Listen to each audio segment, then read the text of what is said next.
สบายดีท่านผู้ชมที่เคารพต้อนรับท่านเข้าสู่การรายงานข่าวต้นสมงโฮมสุมนุมใหญ่เฉลิมฉลอง70ปีวันสร้างตั้งพรรคประชาชนปฏิวัติลาว22มีนา1955ถึง22มีนา2025จัดขึ้นที่หอประชุมแห่งชาตินครหลวงเวียงจันทน์โดยมีการนำภาครัฐอดีตการนำภาครัฐทูตานุทูตนักเรียนนักศึกษาและมวลชนชาวนครหลวงเวียงจันทน์เข้าร่วม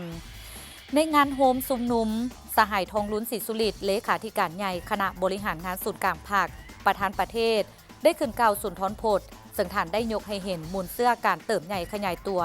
นับแต่เมื่อสร้างตั้งจนถึงปัจจุบันในวันที่22มีนาปี1955อยู่ประเทศเฮาอยู่ดินแดนอันแสนหักของประชาชนลาวเฮาได้มีเหตุการณ์ประวัติศาสตร์ที่สำคัญยิ่งเหตุการณ์หนึ่งเกิดขึ้นนั่นคือการกำเนิดของพรรคประชาชนปฏิวัติลาวการกำเนิดของพรรคการเมืองของชาติเฮาขึ้นในครั้งนี้ถึงจะเป็นพรรคการเมืองที่ยังอ่อนน้อยที่หาก่อสร้างตั้งขึ้นแต่มันได้กลายเป็นการเริ่มต้นของทวนไฟที่มีแสงสว่างอันศักดิ์สิทธิ์ซึ่งได้แพร่กระจายออก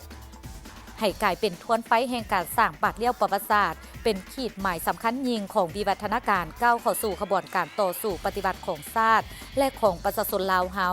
ซึ่งเป็นชาติที่ได้เคยจมอยู่ในแอกครอบครองของต่างชาติและระบบการปกครองที่เต็มไปด้วยการกดขี่ข่มเหงมาเป็นเวลาพันปีการที่ชาติเฮาได้กำเนิดพรรคประชาชนลาวขึ้นมาที่เป็นพรรคการเมืองปฏิวัติที่ยึดมั่นลัทธิมาร์กเลนินเป็นการจัดตั้งการเมืองเป็นตัวแทนที่จงหักภักดีอย่างแท้จริงของประชาชนลาวผู้สืบทอดภารกิจอันสง่างามของพรรคคอมมิวนิสต์อินโดจีนที่สร้างตั้งขึ้นโดยประธานโฮจิมินห์ผู้ยิ่งใหญ่นับแต่ปี 1930 นั่นพรรคประชาชนลาวเป็นพรรคที่เต็มไปด้วยอุดมการณ์แนวทางการเมืองที่เด็ดเดียวนำพาต่อสู่ปฏิวัติอันถูกต้องเพื่อนำพาขบวนการหักชาติขบวนการต่อสู้ของประชาชนลาวที่ได้เกิดมีมาแล้วแต่เป็นขบวนการหักชาติที่ยังกระแจกระจายเกิดขึ้นด้วยน้ำใจหักชาติเครียดแค้นการกดขี่ขูดหีดที่นำโดยเจ้ากกเจ้าเลาอยู่ในประเทศเฮาในเวลานั้นบนเส้นทางเดินของพรรคเฮานับเป็นเวลา70ปีมานั้นพรรคเฮาได้ผ่านพาสิ่งท้าทายทดสอบนานาประการและสามารถสะสมบทเรียนประสบการณ์และถอดออกมาเป็นแนวคิดทฤษฎีจากพฤติกรรมเป็นของตนเองที่สอดคล้องกับสภาพความเป็นจริงของประเทศเฮาได้หลายประการซึ่งพรรคเฮาได้มีข้อสรุปเป็นระยะมาแล้วและในโอกาสที่พรรคเฮามีอายุครบรอบ70ปีในปีนี้พรรคเฮาฮู้สมทบแน่นการหมุนไส้ลัทธิมาร์กเลนินกับแนวคิดไก่สอนพรหมวิหารอย่างประดิษฐ์สร้างเข้าในเงื่อนไขตัวจริงของประเทศชาติทั้งฮู้สมทบทฤษฎีปฏิวัติกับการเข้าทั้งฮู้สมทบทฤษฎีปฏิวัติกับขบวนการหักชาติของประชาชนบรรดาเผ่าในประเทศได้นำพาการก่อสร้างปรับปรุงและขยายกำลังจากกองคนควายปุกลูกก้าวขึ้นสร้างเป็นกำลังประกอบอาวุธที่มีระเบียบแบบแผนผู้สมทบกำลังแห้งของกองทัพปฏิวัติกับกำลังแห้งของทั่วป่วงชน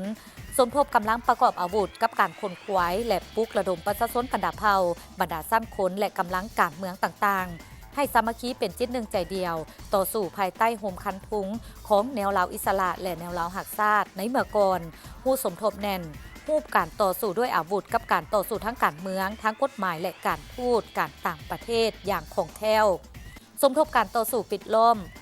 กับการต่อสู้เปิดเผยถือกฎหมายอย่างสอดคล้องกับการสั่งสากำลังตัวจริงทั้งตีทั้งเจรจาและปณิประนอมอย่างมีหลักการและมีการหันผิดต่อสู้อย่างมีไหวพริบผู้สมทบกำลังแห้งภายในกับกำลังแห้งจากภายนอก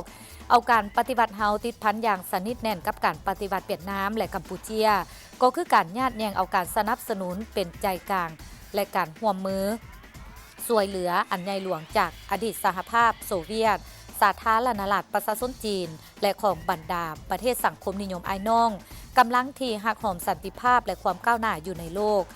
มากผลที่ญาติมาได้70ปีแห่งการนำพาของพรรคเฮาแม่นมากผลปฏิวัติอันใหญ่หลวงที่นำความเอกอ้างทะนงใจและความภาคภูมิใจเป็นอย่างยิ่งมาสู่ภาคและทั่วป่วงชนลาวแต่ขณะเดียวกันพวกเขาก็หับหู้แจ้งแล้วว่าภารกิจปฏิวัติและการนำพาประเทศชาติก้าวเดินสู่จุดหมายที่กำหนดเอาไว้นั่นก็มีทั้งกาลโอกาสแต่ก็มีสิ่งท้าทายนานาประการยืนต่อหน้าสภาพการใหม่พรรคเฮามีภารหน้าที่แบกหาบภารกิจปฏิวัติสร้างการหันเปลี่ยนที่แข็งแรงเลือกเซิงและหอบด้านที่กองประชุมใหญ่ครั้งที่11ของพรรควางออก และบรรดาทิศทางแผนนโยบายใหม่ที่จะหับฮ้องในกล่องประชุมใหญ่ข้างที12ของพรรคก็คือการพันขยายแนวทางเปลี่ยนแปลงใหม่รอบด้านอย่างมีหลักการของพรรคเข้าสู่หลวงเลิกแทนเหมาะกับสภาวะความเป็นจริงของประเทศชาติและสภาพแวดล้อมสากลในเงื่อนไขใหม่อีก1 ชั่วโมงข้างหน้ากลับมาติดตามชมการรายงานข่าวได้ตื่มอีกกับข่าวภาคเที่ยงประจำวันข่าวภาคนี้ลาทานผู้ชมไปด้วยเวลาเพียงเท่านี้สบายดี